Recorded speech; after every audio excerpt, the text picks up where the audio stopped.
That's the game that we're going to talk about now on the Burns Gambo show as we welcome you back in on this Thursday afternoon. ASU going to be in Starkville on Saturday night, taking on Mississippi State, a rematch of last year's game that was at Mountain America Stadium in Tempe. And joining us right now, the beat writer who covers Mississippi State for the Clarion-Ledger, Sam Sklar, joining us here on Burns and Gambo. Sam, I'm Dave. This is Gambo. Welcome to the show. We appreciate your time. How are we doing?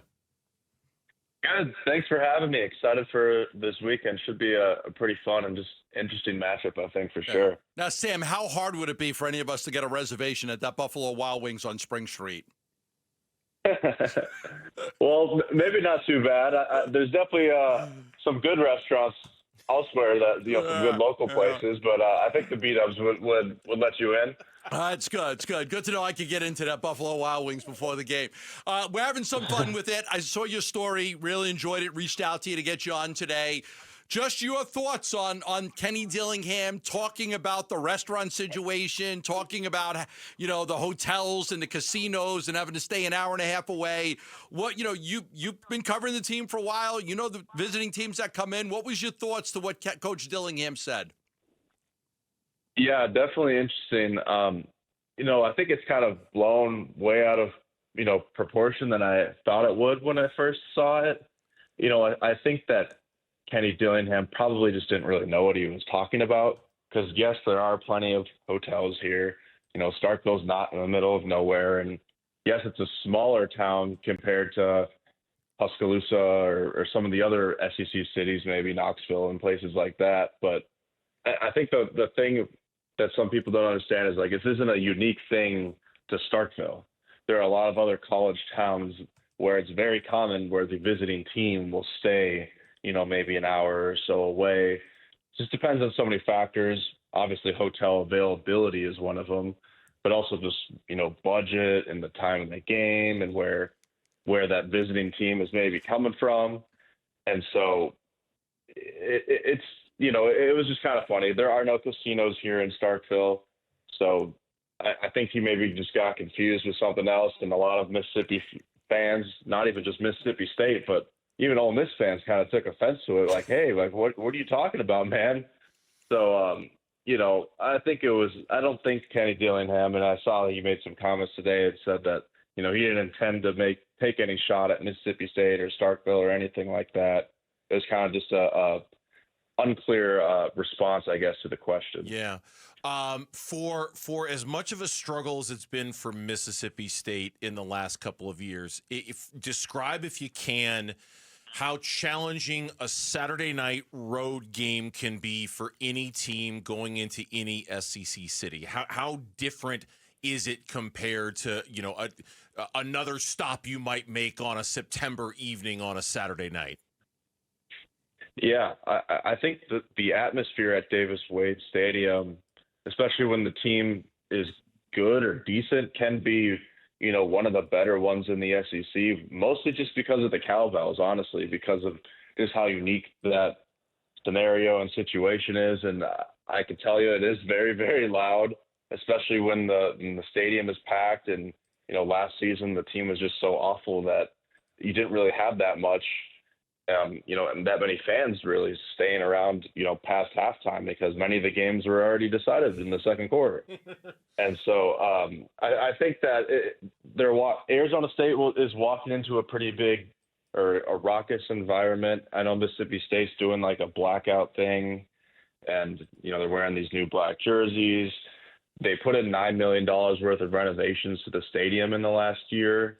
And so they're debuting a whole new LED light show that all these other stadiums kind of have. Like Mississippi State's finally catching up in that regard. And so fans are pretty just fired up to see what that's going to look like, along with the Cowbells with choreographed music and things like that. So I can't wait to see that. Is excited. I can't wait to see the Cowbells. As a big Blue Oyster Cult fan and Don't Fear the Reaper and more cowbell, I do love that. What was your thoughts on ASU trying to replicate it by having, a few dozen people walk around with cowbells during their practice? Yeah, that was funny.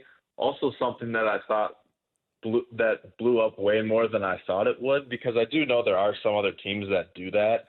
But I think what is maybe unique in this situation is, one, Arizona State allows reporters at some of its practices. Like, we don't get anything, so we don't ever see what's going on at practice.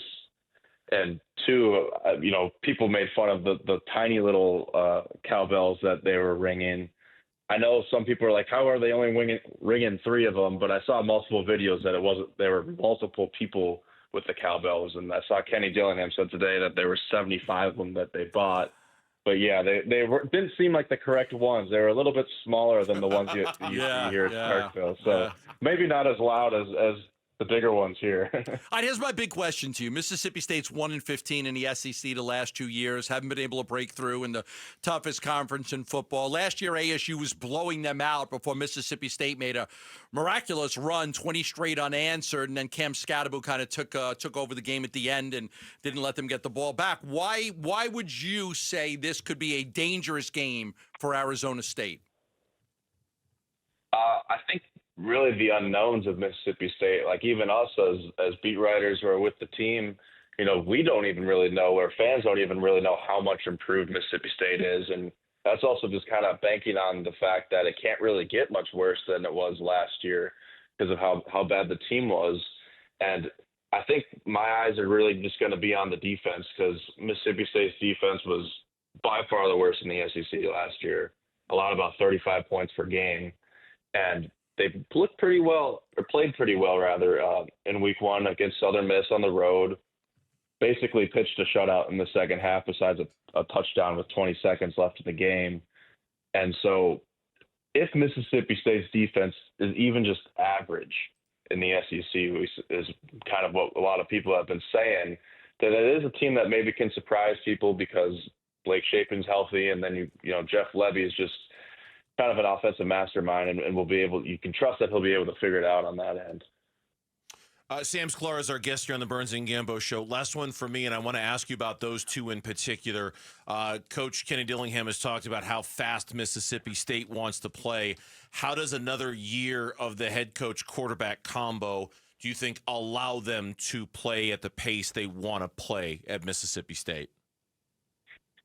Yeah, I do think that they'll definitely be playing faster, and even faster than last year, because Blake Shapen got injured in week 4, was knocked out for the season. And so Mississippi State had a true freshman quarterback starting the final 8 games of the year, and they did kind of slow things down just to simplify things and, try to win ball games that way. But history does kind of show that quarterbacks who return in the second season of a Jeff Levy system, can kind of pop. Like Dylan Gabriel at Oklahoma is the big example of that. But Blake Shapen, although he missed the end of the season or the last 8 games, he was fully healthy in the spring, fully healthy in the summer. And so he didn't really seem any hindrance from the shoulder injury that he had. And in terms of how he looked in week 1, I thought he played solid. He had an interception early in the game, was able to kind of bounce back. The numbers weren't spectacular, but he played just well enough to win. And so I think that we're still looking to see if he can take another step based on the performance from last week, but definitely could happen, yeah. Sam, we appreciate the time very much. Thanks for coming on with us. Thanks for responding to Gambo's tweet when he reached out to you. We appreciate the insight, the conversation, and we'll talk soon, okay? Yeah, thanks for having me, guys. Have a good night. Yeah, appreciate it. Thank you. Enjoy the game. Sam Sklar, Mississippi State beat reporter for the Clarion-Ledger, our guest here on the Burns Gambo show. Thanks for watching Burns Gambo. Click to see more from the guys and hit the button in the middle to subscribe so you never miss a video from Arizona sports.